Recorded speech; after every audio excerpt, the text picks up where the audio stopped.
Salut à tous, bienvenue, c'est Jean-Mi. On vient parler de Nekojima. Nekojima est un jeu de David Carmona de Karen Nguyen. Il est illustré par Gilles Warmoz. Le jeu est édité par Unfriendly Game. C'est un jeu pour 1 à 5 joueurs, des durées de partie de moins de 30 minutes à partir de 7 ans. Dans le jeu, vous êtes transporté sur l'île des Chats au Japon, où vous allez devoir construire un réseau électrique en posant des poteaux ainsi que des câbles. Mais attention, le territoire est étroit et les chats adorent se promener sur vos constructions. Le défi, ne pas faire tomber la structure tout en respectant les règles de placement.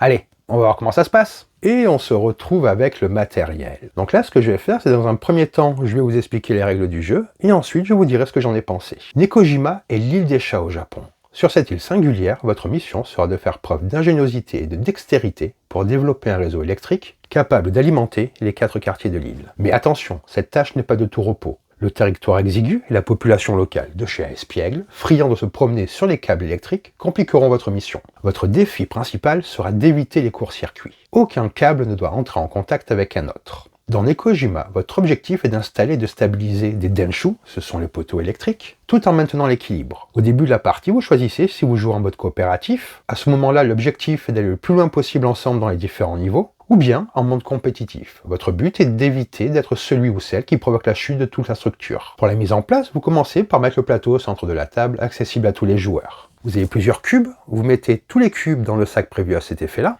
Ensuite, vous allez trier les denshu par couleur, et vous les disposez sur la table, avec les dés et les chats, ainsi que le compteur du niveau, à portée de tous les joueurs. Les jetons que vous voyez là ne servent que si vous jouez à la variante jungle urbaine, sinon vous pouvez les laisser de côté. Au début, vous allez choisir si vous jouez en coopération ou en compétition. Ensuite, le tour de jeu se déroule dans le sens aigu d'une montre, en commençant par le premier joueur. Le premier joueur est le joueur qui est désigné le plus maladroit. Comment se passe un tour de jeu? Vous allez commencer, lorsque c'est votre tour, à lancer les 2 dés, pour déterminer les quartiers du plateau où vous devrez placer vos denshu. Il y a le quartier restauration, le quartier attraction, donc attraction, restauration. Ici, nous avons le quartier culture, et ici, nous avons le quartier résidence. Cette face-là indique que le voisin de droite impose un quartier au joueur actif, et celle-ci, c'est le joueur actif qui choisit un quartier. Il est possible, lors du lancer de dés, de faire 2 quartiers identiques. Dans la configuration comme ceci, le joueur actif choisit d'abord son quartier, puis le voisin de droite impose le second.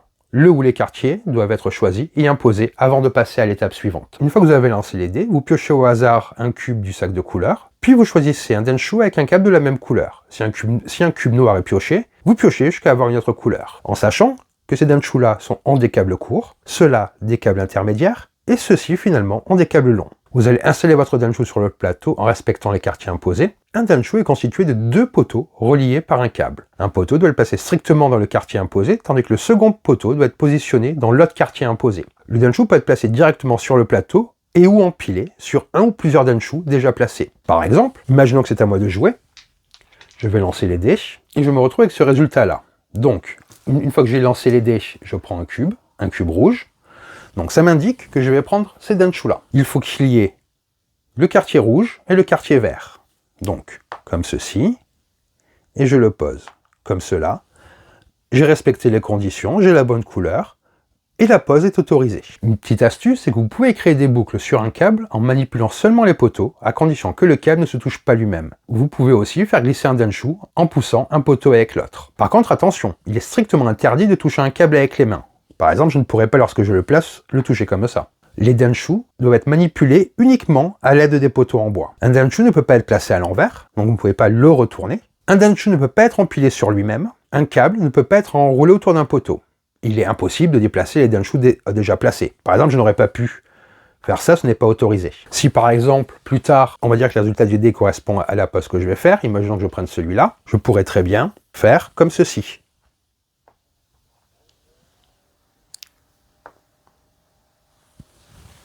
Par contre, je ne pourrais pas les retourner, et je ne pourrais pas faire, par exemple, si les 2 câbles se touchent comme ceci, ce n'est pas autorisé. Si vous jouez en coopération, après avoir placé votre denshu, vous choisissez un chat pour chaque cube noir tiré et vous le suspendez. En compétition, vous donnez les cubes noirs tirés au joueur de votre choix. Un cube noir oblige un joueur à suspendre un chat lors de son tour après avoir placé son denshu. Il y a quelques règles à respecter lorsque vous posez les chats. Chaque chat doit être suspendu par l'une de ses pattes ou sa queue sur un câble de la même couleur que le dernier cube tiré. Il ne peut y avoir qu'un seul chat suspendu par un câble. Par exemple, là j'ai pioché un rouge. Il faudrait, si on me donne un cube rouge, que je le pose sur le rouge. Et donc, je pourrais le poser comme ceci. mais je ne pourrai plus poser d'autres chats à cet endroit-là. Si tous les câbles de la couleur sont occupés, vous gardez les cubes noirs pour le prochain tour. Un chat ne peut être en contact qu'avec un seul câble, donc vous devez bien faire attention quand tout va commencer à être rempli. Lorsque vous suspendez un chat, vous ne pouvez ni toucher ni retenir un poteau. Vous ne pouvez pas vous appuyer pour que ce soit plus facile à poser. Si un chat tombe, il doit être replacé exactement sur le même câble. Une fois que vous avez correctement posé votre Denshu, vous insérez le cube de la couleur tiré dans le compteur de niveau. Par exemple, hop là, je le mettrai comme ceci. Si un ou plusieurs chats ont été suspendus lors de votre tour, vous insérez également les cubes noirs dans le compteur de niveau. En coopération, le compteur de niveau indique les niveaux accomplis. En compétition, le compteur de niveau indique la difficulté indiquée.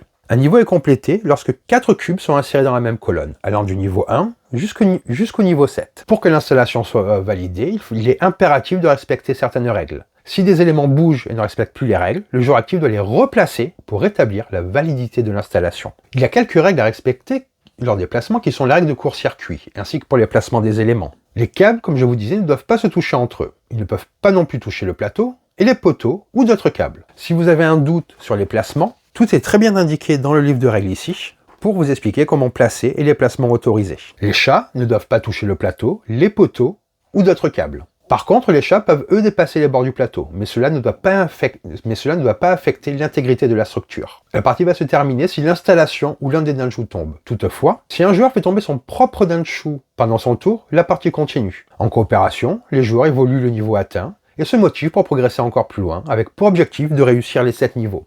En compétition, il n'y a qu'un seul perdant, celui qui fait tomber toute l'installation. Les autres joueurs sont considérés comme les gagnants de la partie. Ce qui est intéressant dans ce jeu, c'est qu'en plus il y a différentes variantes qui vous sont proposées. Vous pouvez par exemple jouer en solo. En mode solo, vous êtes seul sur Nekojima, sans aide extérieure. Votre but est de progresser le plus loin possible dans les niveaux. En mode solo, cette face-là impose le quartier en diagonale de l'autre quartier. Et si les deux faces sont comme ceci, le quartier imposé est celui qui contient le plus grand nombre de Denshu, ou celui dont la pile de Denshu est la plus haute en cas d'égalité. Ainsi que son quartier adjacent. Je vais vous parler au début de la mise en place de la variante jungle urbaine. En coopération ou en compétition, la variante jungle urbaine impose une contrainte. Vous ne pouvez empiler que 2 poteaux maximum. Si vous empilez 2 poteaux l'un sur l'autre, placez immédiatement un nid d'oiseau dessus pour indiquer qu'il a atteint sa hauteur maximale. Cette contrainte nécessitera de faire preuve d'une agilité sans faille pour maintenir votre équilibre. La variante duo, quant à elle, se joue en binôme, avec 2, 4, 6 ou même 8 joueurs, en coopération ou en compétition contre d'autres binômes. Les joueurs sont assis autour de la table face à leurs adversaires ou en diagonale de leurs coéquipiers. Chaque binôme joue son tour ensemble. Pour l'installation d'un Denshu, chaque joueur d'un binôme s'occupe d'un seul poteau. L'un tient uniquement un poteau, l'autre tient uniquement l'autre. Si un joueur reçoit un cube noir, il devra suspendre un chat lors du tour de son binôme. Cette variante mettra votre coordination ainsi que celle de votre coéquipier à l'épreuve. Une autre variante que vous trouvez dans le jeu est la variante gratte-ciel, qui peut se jouer en compétition ou en coopération. Elle impose une limite de 2 poteaux porteur maximum par quartier. Un poteau porteur et un poteau directement posé sur le plateau, sans être empilé, sur un autre poteau. Il ne sera donc pas possible de placer un 3e poteau porteur dans le même quartier. Cette contrainte exige une stratégie réfléchie pour placer les Denshu et atteindre des sommets toujours plus élevés. Il y a quelques règles spécifiques à cette variante. Il n'y a pas de place pour l'erreur. Un court-circuit est fatal et met fin à la partie. Tout contact entre les câbles, les poteaux, les plateaux ou les chats est interdit, que ce soit pendant l'installation ou après la pause. Donc voilà les différentes règles. Je vais vous montrer un petit peu quelques tours de comment ça se passe. Donc là, on est comme ça. Si je lance les dés, on va dire que je joue tout seul. Donc là, c'est le quartier de mon choix. Et là, c'est ce quartier-là. Je vais piocher. Encore un rouge. Donc je prendrai un rouge. Et disons que je veuille le mettre. Je pourrais par exemple faire comme ceci. Nouveau tour. J'ai un peu de chance, on va dire. Un blanc cette fois-ci. Donc je prends la couleur qui correspond. Je fais attention de bien le prendre. Comme ça. Et on va dire comme ceci. Et vous jouez comme ceci au fur et à mesure, en respectant les différentes conditions et en passant les différents niveaux. Je vais maintenant vous dire ce que j'ai pensé du jeu. Nekojima est un jeu qui se distingue par son originalité, son concept rafraîchissant et ses mécaniques de jeu dynamiques. Dans ce jeu, les joueurs se retrouvent sur l'île des chats au Japon et doivent installer un réseau électrique en manipulant des poteaux, tout en évitant les courts-circuits. L'un des aspects les plus fascinants du jeu est son mélange habile de stratégie, de dextérité et de travail d'équipe. Dès les premières parties, on est frappé par l'équilibre entre la simplicité des règles et la richesse du gameplay. L'un des points les plus remarquables de Nekojima est son concept unique. L'idée de devoir gérer un réseau électrique tout en maintenant l'équilibre de poteaux et de câbles est à la fois originale et pleine de potentiel ludique. Sur le plateau, les joueurs construisent petit à petit une structure de Denshu, en prenant garde à ne pas faire toucher les câbles entre eux ou avec les poteaux, ce qui entraînerait un court-circuit. C'est un défi de chaque instant, car chaque choix de placement a un impact direct sur la stabilité de l'installation. Le but est de réussir à construire une structure solide, tout en manipulant des éléments en bois, les fameux Denshu, et en suspendant des chats sur les câbles. Ce mélange d'éléments physiques et de réflexion rend le jeu à la fois excitant et captivant. Les règles sont simples à comprendre, ce qui permet de plonger rapidement dans l'action sans avoir besoin de longues explications. Une fois les bases assimilées, le jeu se déroule rapidement et devient rapidement addictif. Le tour de jeu est assez rapide et chaque joueur doit se montrer précis dans ses mouvements, ce qui crée un rythme trépidant. Les décisions prises sont souvent cruciales. Placer un Denshu sur un câble sans provoquer de contact avec un autre câble ou toucher un poteau, ou encore suspendre un chat au bon endroit sans qu'il risque de tomber. Chaque geste compte et cela ajoute une dimension de tension et de suspense à chaque tour. À chaque nouvelle étape, la structure devient de plus en plus complexe, ce qui rend chaque partie unique et pleine de surprises. Le matériel de Nekojima est un véritable atout. Le plateau de jeu, les Denshu en bois, les câbles et les petits chats sont tous réalisés avec soin et robustesse. L'aspect visuel est à la fois mignon et élégant, avec un design cohérent qui renforce l'immersion dans le thème du jeu. Les composants sont agréables à manipuler et sont suffisamment solides pour supporter plusieurs parties sans s'user. Cela témoigne d'une réelle attention aux détails de la part des concepteurs. De plus, le côté tactile du jeu avec les poteaux et les câbles en bois apporte une dimension physique intéressante, ce qui est un vrai plus par rapport à d'autres jeux du même genre. Un autre des points forts de Nekojima réside dans ses variantes de jeu, qui offrent une grande rejouabilité et permettent d'adapter l'expérience en fonction du groupe de joueurs. Que ce soit en mode solo, en coopération ou en compétition, chaque variante apporte un challenge supplémentaire. Le mode solo est particulièrement intéressant pour les joueurs qui souhaitent tester leurs propres limites et progresser de plus en plus loin dans les niveaux. Le mode coopération, quant à lui, permet aux joueurs de travailler ensemble, de coordonner leurs mouvements et de résoudre les défis collectivement. Il y a quelque chose de gratifiant à réussir à faire avancer la structure tout en étant attentif aux mouvements des autres. En mode compétition, l'aspect tendu du jeu atteint son paroxysme, car chaque erreur peut entraîner la chute de la structure, créant ainsi une atmosphère de suspense et de tension constante. La variante en duo, qui permet de jouer en binôme, ajoute un autre niveau d'interaction en exigeant des joueurs une coordination parfaite pour réussir ensemble. Chaque joueur doit se concentrer sur la manipulation d'un poteau, mais aussi tenir compte des actions de son coéquipier pour éviter de faire tomber la structure. Cette dynamique en binôme est non seulement amusante, mais elle renforce également l'aspect stratégique du jeu, car chaque mouvement doit être réfléchi à deux. La coopération est essentielle et le travail d'équipe devient une clé de la réussite. Nekojima réussit à séduire un large éventail de joueurs. Bien qu'il soit accessible aux enfants dès 8 ans, il est également capable de capter l'attention des adultes, notamment ceux qui cherchent à la fois un jeu amusant et stratégique. Les règles sont assez simples pour les plus jeunes, mais la dextérité requise et les décisions stratégiques ajoutent de la profondeur au jeu. Les adultes apprécieront également les défis techniques et les moments de tension que chaque partie peut créer. C'est un jeu qui peut rassembler la famille ou des amis autour d'une table et offrir une expérience agréable, que ce soit pour un groupe de joueurs expérimentés ou bien des débutants. L'un des grands atouts de Nekojima est sa capacité à offrir une expérience de jeu renouvelée à chaque partie. Grâce aux différents modes de jeu et aux variantes, chaque partie peut être différente, que ce soit pour essayer de réussir les 7 niveaux en coopération,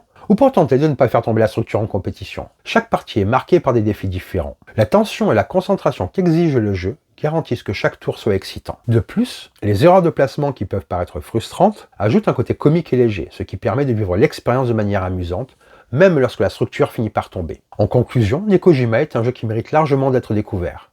Il combine une excellente mécanique de dextérité avec une dimension stratégique, offrant une expérience ludique qui fait appel à la fois à l'adresse et à la réflexion. Le jeu est à la fois simple à comprendre et profond dans ses enjeux, ce qui le rend agréable à jouer à tout âge. L'originalité de son concept, la qualité de son matériel et ses différentes variantes en font un jeu à la fois accessible et captivant. Que ce soit pour des moments de détente en famille ou des parties plus compétitives entre amis, Nekojima sait comment créer une ambiance fun et dynamique, un véritable petit bijou de jeu. Donc j'espère que cette vidéo vous en a plus appris sur Nekojima, sur ses fonctionnements, ainsi que ce que vous pouvez attendre de ce jeu. Si la vidéo vous a plu, n'hésitez pas à laisser un commentaire et à vous abonner à la chaîne, ça fait toujours plaisir et ça motive. Sur ce, je vous dis bonne partie et bon jeu!